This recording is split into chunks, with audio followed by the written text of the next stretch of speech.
Hello, this is Tom Luke, mastgates.com. This is a rendering of the mastgate inserts for project Pg492c.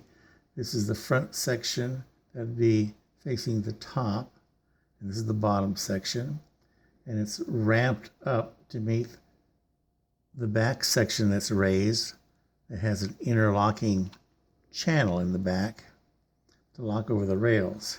Down here, this prototype sample is for testing the hole locations,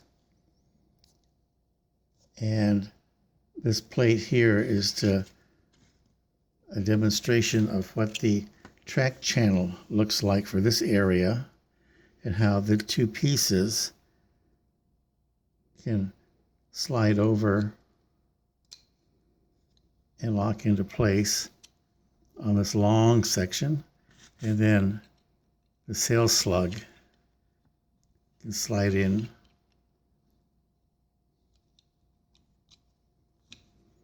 and be held in place. Thank you.